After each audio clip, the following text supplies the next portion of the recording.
함께 우리 한 절씩 교독하도록 하시겠습니다. 제가 먼저 읽겠습니다. 예수께서 이 말씀을 다 마치시고 제자들에게 이르시되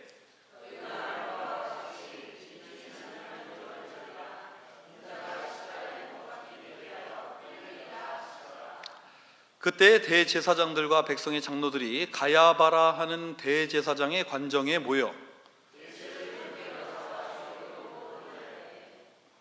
말하기를 밀란이 날까 하노니 명절에는 하지 말자 하더라.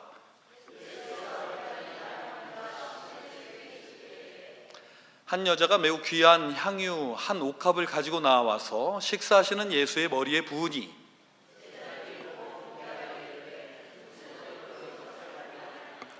이것을 비싼 값에 팔아 가난한 자들에게 줄 수 있었겠도다 하거늘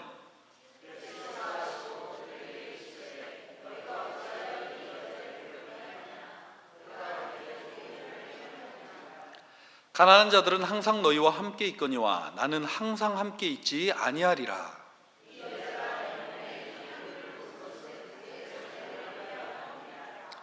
내가 진실로 너희에게 이르노니 온 천하에 어디서든지 이 복음이 전파되는 곳에서는 이 여자가 행한 일도 말하여 그를 기억하리라 하시니라.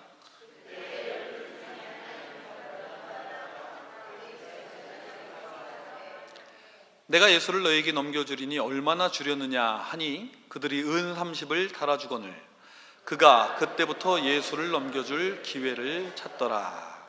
아멘. 네, 오늘 말씀의 제목은 그를 기억하라 2입니다.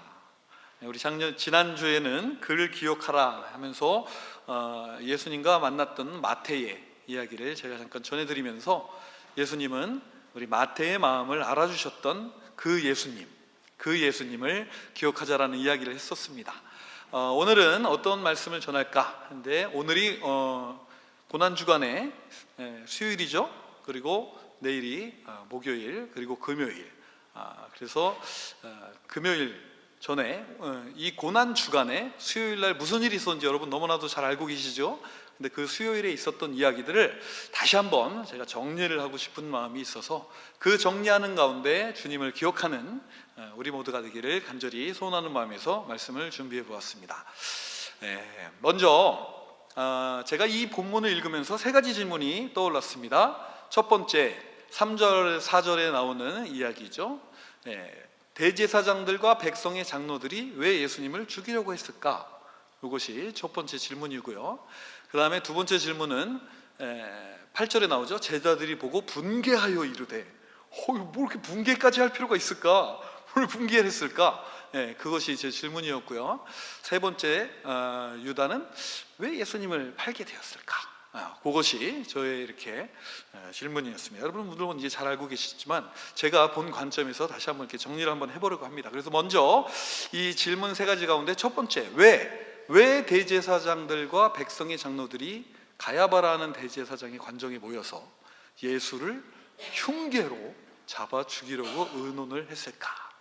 제가 이렇게 딱 보니까 예수님이 어떻게 하셨어요? 처음에 예루살렘에 들어오시자마자 무엇을 하셨습니까? 우리가 잘 알듯이 이 성전을 정화하셨습니다. 그렇죠? 저기 저 줄 가지고서 막 이렇게 성전을 정화하셨어요. 근데 이걸 누가 보고 있었냐면 이 사람들이 이렇게 지켜보고 있었죠. 이렇게 저 사람 뭐 하고 있나? 근데 저 사람이 얘기를 들어보니까 누구예요? 그 유명한 예수였다는 거죠. 자, 그러면서 예수님께서 이 성전 정화를 하시면서 하신 말씀이 뭐냐면 성전은 무엇이다? 기도하는 집이다. 대제사장들과 장로들이 저 말이 맞는데 저 눈으로 저렇게 쳐다보고 있었어요. 그래서 예수님이 저걸 하고서 어떻게 했어요? 일단 나가시고 그 다음에 둘째 날이 밝아옵니다. 예수께서 다시 성전에 들어가셔서 다음 날이죠. 가르치실새에 그죠? 대제사장들과 백성의 장로들이 나와 이르되 자, 성전을 정화하시면서 성전은 기도하는 집이다. 근데 그 성전의 주인이 누구라고 생각했어요? 그때 이 대제사장과 장로들이었습니다. 이 장로들이 뭐예요? 누구의 권위에 도전을 한 겁니까? 예수님께서? 그렇죠? 대제사장과 장로들의 권위에 도전을 한 거예요. 그래서 뭐라고 물어보는 거예요? 내가 도대체 너 누구냐? 그렇죠? 뭐야, 너 누가 보냈어? 이렇게 이야기를 하는 거죠. 내가 무슨 권위로 이런 일을 하느냐? 그랬더니 예수님 어떻게 하세요? 누가 보냈느냐? 그랬더니 그럼 내가 질문하겠다. 세례 요한은 누가 보냈느냐? 잘 아시죠? 그러면서 그 세 가지 이야기를 하시는데 뭐냐면 포도원 주인과 두 아들 이야기를 합니다. 이게 무슨 얘기예요? 포도원 주인이 큰아들한테 너 가서 일 좀 해라 그랬더니 예 알겠습니다. 그래서 어떻게 했어요? 가서 일 안 했어요. 근데 둘째 아들한테 가서 무슨 얘기 했어요? 너 해라 그랬더니 싫어요. 안 하겠습니다. 싫어요. 둘째 아들 싫대. 아버지 말씀 싫대요. 자, 그런데 어떻게 해요? 나중에 뉘우치고 가서 했다는 거예요. 자, 그러면서 첫째 아들이 그 중에서 첫째 아들과 둘째 아들 중에 누가 하나님 그 아버지 말씀을 들은 거예요? 둘째가 들은 거다. 그러면서 너희들은 듣지 않았지만 창녀와 세리들은 말씀을 들었다고 얘기했어요. 누구에게? 대제사장과 장로들에게. 두 번째, 악한 포도원 농부들. 자, 포도원 농부들에게 뭘 맡겼어요? 포도원을 맡기고 갔습니다. 그래서 이제 열매를 얻으려고 했더니 어떻게 해요? 종을 죽여버리죠. 막 많이 보내는데 다 죽여버려요. 그래서 누구도? 아들도. 그러면 이 아들 죽이면서 뭐라 그래요? 이 아들을 죽이면 이 포도원이 우리 것이 될 것이다. 그렇게 얘기하죠. 자, 그래서 뭐라고 얘기를 하십니까? 어떻게 하면 좋겠느냐? 그랬더니 이 사람들이 이렇게 대답을 해요. 그러므로 그들이 말하되 41절에 이렇게 얘기합니다. 그 악한 자들을 진멸하고 포도원은 제때에 열매를 바칠 만한 다른 농부들에게 새로 줄지니이다. 근데 이걸 누구 보고 한 얘기예요? 자기들 보고 한 얘기죠. 그 다음에 이제 세 번째 비유를 듭니다. 혼인잔치의 비유예요. 여기서 뭐예요? 혼인잔치에 다 불러 모았지만 어떻게 해요? 난 이래서 못 가요. 난 저래서 못 가요. 그게 바로 누구다? 바로 너희들이었다.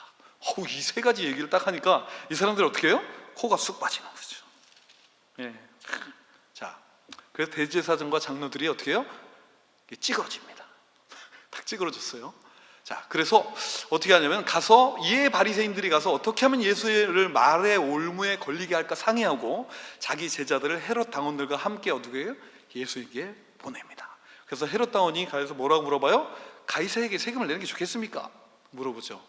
그랬더니 예수님이 유명한 말씀, 가이사의 것은 가이사에게, 하나님의 것은 하나님께 바치라. 이렇게 하면서 이 헤롯 당원도 찌그러집니다. 그렇죠? 자, 그 다음에 누가 등장해요? 사두기. 네, 사두개인. 이들은 뭐냐? 부활이 없다 해요. 이 사람들은 부활을 믿지 않습니다. 유대인 가운데도 부활을 믿지 않는 사람도 있었어요. 그날 예수께 와서 물어가로되. 자, 그러면서 첫째가 아내랑 결혼했는데 아이 없이 죽고 그래서 둘째를 주고 해서 이스라엘에 7집까지 갔는데 과연 죽으면 누가 부활을 취해야 되겠느냐? 누구의 아내가 되겠습니까? 물어봤더니 뭐라 그래요? 참 천국을 오해하였구나 라고 하면서 부활 시에는 장가와 시집을 안 간다 그럽니다. 자, 거기서 그리고 이 사람들은 왜 그러냐면은 이제 부활을 믿지 않기 때문에 아브라함과 이삭과 야곱의 하나님은 산자의 하나님이라고 하는데, 그렇다면은 아브라함과 이삭과 야곱은 너네들의 논리에 의하면 이미 다 무슨 어떤 사람이에요? 이미 죽은 사람이에요. 그 사람에게 하나님은 산자의 하나님이라고 불렀는데 저 사람들의 하나님은 그러면 죽은 자의 하나님이냐? 그래서 사두개인들 어떻게 돼요? 찌그러져요. 자, 여기서 이제 우리가 바리새인과 사두개인과 서기관의 특징을 한번 좀 봐야 됩니다. 바리새인은 어떤 사람이냐면 유대인의 전승과 율법을 가장 엄격하게 지킵니다. 그리고 사두개인은 부유하고요, 상류 계층이에요. 그래서 제사장 그룹을 이루고요, 그다음에 모세 오경 외에 성경은 인정하지 않고요. 그 다음에 서기관들은 직업적으로 율법을 해석하는 사람입니다. 그래서 율법을 해석함에 있어서 전통을 굉장히 중요시 여기고, 바리새인들은 이들이 해석한 율법을 지키고 가르치는 이런 사람들이에요. 이렇게 세 가지 종류의 종교 지도자들이었죠. 자, 그리고 나서 누가 들어오냐면은 예수께서 사두개인들로 대답할 수 없게 하셨다 함을 바리새인들이 듣고 모였는데, 그 중에서 이제 한 율법사가, 이 율법사 누가 등장하는 거예요? 자기는 이제 율법에 대해서 너무나도 잘 알고 있는 그 사람이 등장을 하는 거예요. 그래서 예수를 어느 계명이 큽니까? 그때 당시에 이제 계명에 대해서 막 논란을 많이 하고 있었겠죠. 그런데 예수님이 핵심을 딱 찔러주시면서 마음을 다하고 목숨을 다하고 뜻을 다하여 주 너의 하나님을 사랑하라. 그리고 둘째는 내 이웃을 내 자신과 같이 사랑하라. 자기만 알고 있다고 생각했던 그 율법의 핵심을 예수님이 정확히 이야기하자 율법사도 찌그러집니다. 그리고 이제 바리새인들이 다시 모여서 이제는 어떻게 합니까? 예수께서 그들에게 질문을 하시죠. 자, 그리스도가 누구의 자손이냐? 그랬더니 이들이 뭐라고 얘기하냐면 다윗의 자손이다라고 얘기해요. 이건 무슨 말이에요? 그리스도도 다윗의 후손일 뿐이다 라고 이야기합니다. 그러니까 신이 아닌 것처럼 이렇게 생각을 하고 있었죠. 자, 그거에서 뭐라 그래요? 그렇다면 어찌하여 다윗이 그리스도를, 그죠? 주라고 칭했는데 어떻게 그의 자손이 되겠느냐? 그러니까 이 네 가지 종류의 사람들이 다윗의 자손이다라고 하면서 그 메시아가 오면은 그 메시아를 주물러서 뭐해요? 뭘 하려고 했던 사람들이에요? 자기들의 종교적 권력을 더 강화시키려고 했던 사람들이기 때문에 마지막으로 이 말씀을 하시면서 그 이후에 어떻게 됩니까? 감히 더 이상 묻는 자가 없더라. 자, 이렇게 이야기를 합니다. 그렇죠? 자, 그리고 나서 이제 더 심한 말씀들을, 이 네 종류의 사람들을 찌그러뜨리시고 이에 예수께서 무리와 제자들에게, 그 사람들이 이제 더 이상 예수님께 오지 못합니다. 그리고 무리와 제자들을 돌아보시면서 거기서 이렇게 말씀을 하세요. 서기관들과 바리새인들의 말은 듣지만 행위는 본받지 말아라. 왜? 자신은 말만 하고 행치 않기 때문에, 다른 사람에게 짐만 지어주기 때문에, 사람에게 보이고자 하기 때문에 하지 말라고 합니다. 저 얘기를 저 옆에서 듣고 있는 저 사람들이, 그러므로 어떻게 행하라? 너희는 랍비라 칭함을 받지 말아라. 선생은 하나요, 그죠? 모두가 형제이다. 땅에 있는 일을 아버지라 하지 말라. 아버지는 오직 한 분뿐이시다. 지도자라 칭함을 받지 말라. 지도자는 오직 그리스도뿐이시다. 큰 자는 섬기는 자요, 자기를 높이는 자는 낮아지고 낮추는 자는 높아질 것이다. 이렇게 말씀을 하십니다. 그러면서 외식하는 서기관과 바리새인들에서 저주를 하십니다. 지옥 자식이 되게 한대요. 한 사람 구해가지고 자기보다 더한 지옥 자식이 되게 한답니다.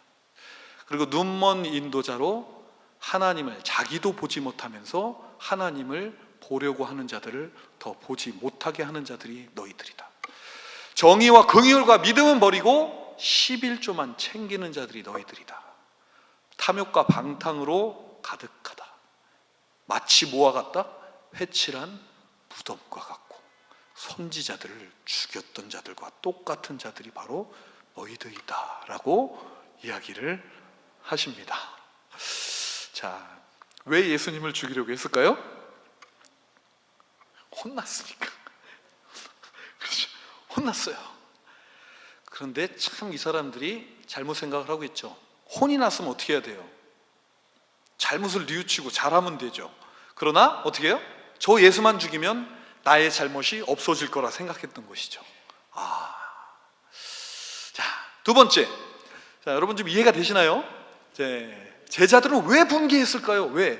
자, 이제 이 사람들을 다 찌그러뜨리시고 예수님께서 위풍당당하게 예루살렘을 쫙 나오십니다. 자, 그때에 이 예루살렘 성전의 모습을 보세요. 이게 그림인데요. 그때 당시 이랬대요. 헤롯 성전 어마어마하죠. 저 뒤에가 이제 마을이고요. 헤롯 성전이 이렇게 어마어마하게 지었답니다. 옛날 솔로몬 성전 요만했고요. 스룹바벨 성전 좀 작았고, 헤롯 1세가 재건한 성전은 어마어마하게 더 멋있었다고 해요. 자, 저 성전을 저렇게 나오면서 이제 제자들이 예수님께 물어보는 거예요. 예수께서 성전에서 나와서 가실 때에 제자들이 성전 건물들을 가리켜 보이려고 나오니, 자, 이게 무슨, 제자들에게 무슨 마음이 있었겠어요? 주님, 그 나라를 회복하실 때 이 성전 주님 겁니다. 그리고 그 옆에 저희들이 있겠습니다. 이 얘기를 하는 거죠. 자, 그 얘기를 하면서 딱 나오는데 갑자기 주님이 뭐라고 얘기하냐면, 돌 하나도 돌 위에 남지 않고 다 무너뜨려. 이게 무슨 소리야? 그러면서 예수께서 조용히 감람산 위에 앉으셨을 때 제자들이 와서 물어봅니다. 주님, 우리가 나올 때 했던 그 말, 그게 무슨 말입니까? 알려주소서. 그랬더니 주님이 뭘 얘기해요? 재난의 징조에 대해서 이야기합니다. 소문과 소문, 기근, 지진, 예수 이름 때문에 미움을 받을 것이고 실족할 것이고 거짓 선지자가 나타날 것이고 사랑이 식어질 것이다. 그러나 끝까지 견디는 자는 구원을 얻을 것이다. 이 천국 복음이 모든 민족에게 증언되기 위하여 온 세상에 전파되리니 그제야 끝이 올 것이다. 그러면서 거짓 선지자에게 속지 말아라라고 이야기하십니다. 자, 그러면서 주님의 재림 때에 어떤 일이 있을 것인가?